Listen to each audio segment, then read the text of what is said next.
Namo Namaha. Happy to see you all again. For those who do not know me, I am Shubha, a native Sanskrit speaker and a Sanskrit teacher.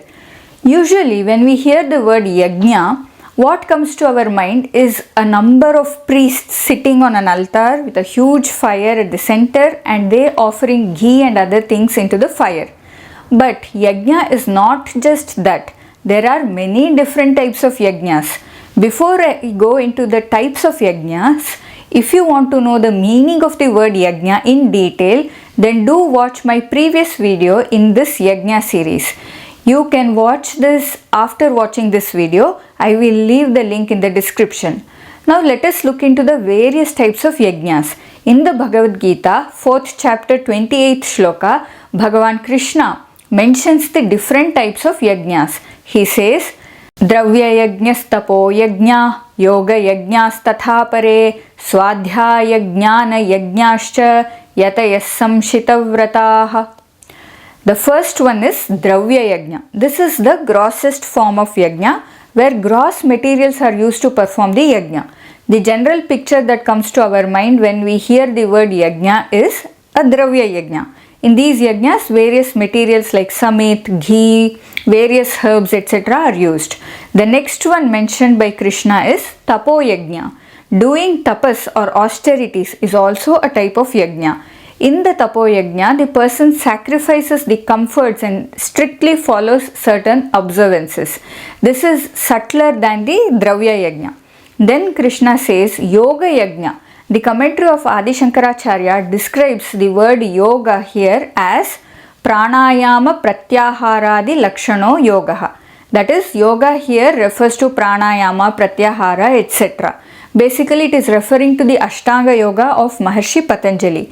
Here, Sri Adi Shankaracharya has mentioned only pranayama and pratyahara, but he has put the word adi in the end, which means there is more. And in that comes the other limbs of yoga, which are yama, niyama, asana, pranayama, pratyahara, dharana, dhyana and samadhi. So following the path of yoga is also a type of yajna. Then Krishna says Svadhyaya Jnana Yajna. The commentary of Madhusudana Saraswati says Svadhyayo Moksha Shastranam Adhyayanam Pranava Japova, meaning Svadhyaya is the study of works that help us in liberation. Liberation from what? We have got entangled in our own self-imposed limitations about ourselves, which is preventing us from knowing who we truly are. Any work that helps us in freeing ourselves from these shackles and help us in understanding our true nature is a Moksha Shastra. So Madhusudana Saraswati says Svadhyaya is studying of any Moksha Shastra or Pranava Japaha, that is repeating the sound Om. So Svadhyaya Jnana Yajna refers to studying and offering knowledge as sacrifice. That is, not just studying and keeping the knowledge to ourselves, but offering it to people who are seeking that knowledge is Svadhyaya Jnana Yajna. The overall meaning of this shloka from the Bhagavad Gita is Yatayaha, that is Yatana Shilaha Yatayaha, meaning those who make efforts are yatis. They can be Dravya Yajnaha, that is those who perform the Dravya Yajna. Tapo Yajnaha Tatha Pare. Tatha Apare means and others. That is, and others can be those who do Tapo Yajna. Svadhyaya Jnana Yajnaha Cha. Cha means and in Sanskrit. So the shloka says and others can be those who do the Svadhyaya Jnana Yajna. These are not the only types of yajnas. We have the Pancha Mahayajnas, which means the 5 great yajnas. It is a beautiful concept thought of by our Rishis. If we all follow this, we can live happily and we will also ensure other living beings around us also live happily. The Manusmriti says, Rishi Yajnam Deva Yajnam Bhoota Yajnancha Sarvada Nriyajnam Pitri Yajnancha Yatha Shaktinaha Payet. The meaning of the first line of the verse is that one must always do the Rishi Yajna, Deva Yajna and Bhoota Yajna. Sarvada means always. So these 3 yajnas, Rishi Yajna, Deva Yajna and Bhoota Yajna must always be done. Now let us understand as to what is Rishi Yajna, what is Deva Yajna and what is Bhoota Yajna. Rishi Yajna is also called Brahma Yajna and it is done by studying and learning and then teaching it to others. Deva Yajna as a Bahya Yajna or external Yajna is done by giving fire offerings in homas. Deva Yajna as an Antar Yajna or an internal Yajna is done by doing any activity by being connected to the divine. If you want to know the details about external Yajna known as Bahya Yajna and Antar Yajna known as internal Yajna, then please do check out the first video in this series. You can click on this icard above to watch it, or you can watch it after this video. I will leave the link in the description. Bhoota Yajna is done by offering food and protection to plants and animals. We need to take care of them in order to maintain the balance in nature. The second line of the verse says, Nri Yajna and Pitri Yajna must be done as per one's capabilities, but they should not be omitted. Let us see what is Nri Yajna and Pitri Yajna. Nri Yajna is also known as Manushya Yajna. This yajna is done by serving fellow human beings and by allowing them to exist peacefully. This Nri Yajna or Manushya Yajna is also done by doing Athityam or hospitality to our guests. Basically, Nri Yajna or Manushya Yajna is done by helping and serving our fellow human beings and allowing them to have a peaceful life. As an Antar Yajna, it is done by wishing for the well-being of all other human beings around us. The Pitri Yajna is done by satisfying or taking care of our ancestors and forefathers. It of course starts by respecting and loving our parents. As a Bahya Yajna, it is done by serving and taking care of our parents and also by offering Tarpanam to the ancestors. The word Tarpanam in Sanskrit literally means to satisfy. Our ancestors, though not visible to us, are always guiding us in subtle ways. People who are a bit sensitive will be able to feel their presence. You can actually satisfy your ancestors by trying to connect with them and also by listening to their messages. If we quieten our mind, we will be able to get messages from them. That will be the Antar Yajna for the Pitri Yajna. The verse says that we should not omit the Manushya Yajna and Pitri Yajna, and the extent to which we do should be based on our capabilities. If you look at these Pancha Mahayajnas carefully, you will notice how beautifully it brings harmony among humans, between humans and nature, between humans and unseen forces. Such a beautiful concept.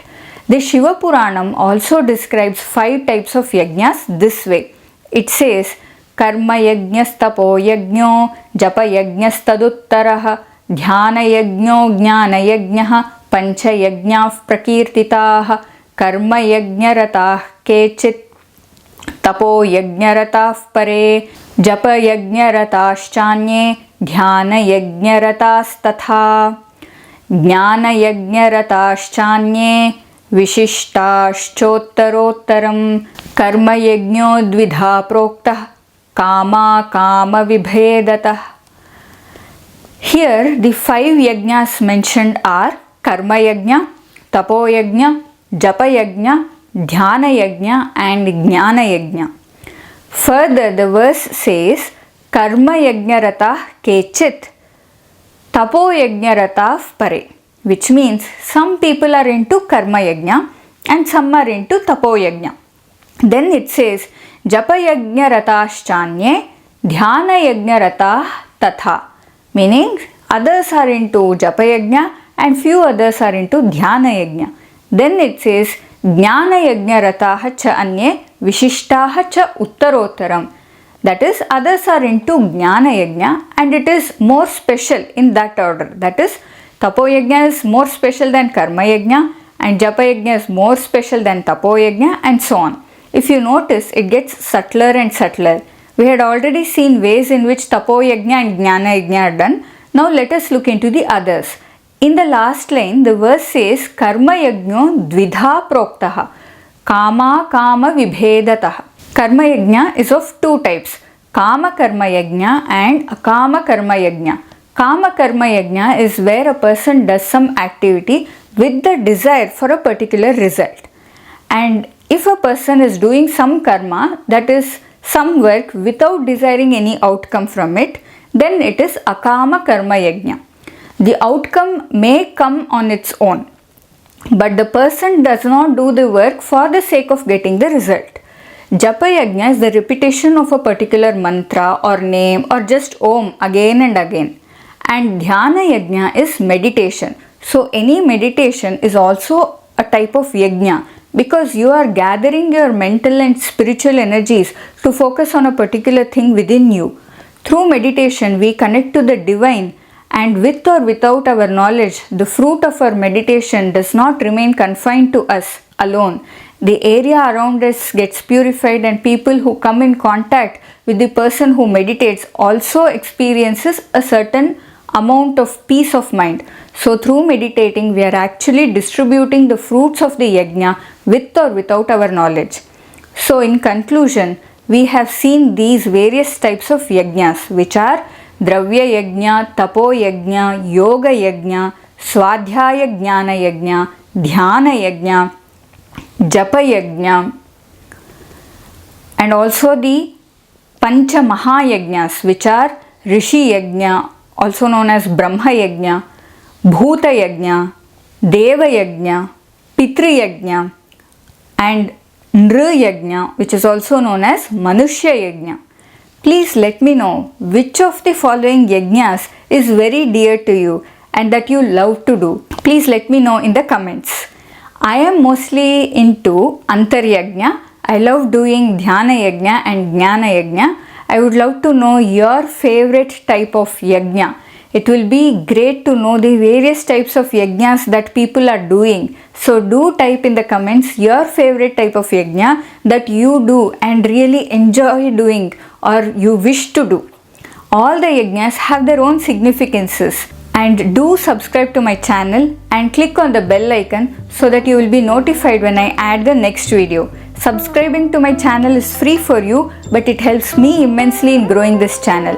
I hope you found this video useful. If you did, then please do click on the like button. That will definitely help the algorithm to take this video to more and more people. Also, do share this video with others. Thank you so much for watching it till here and for supporting my efforts. Agrime Chitre Melitasmi. Namo Namah.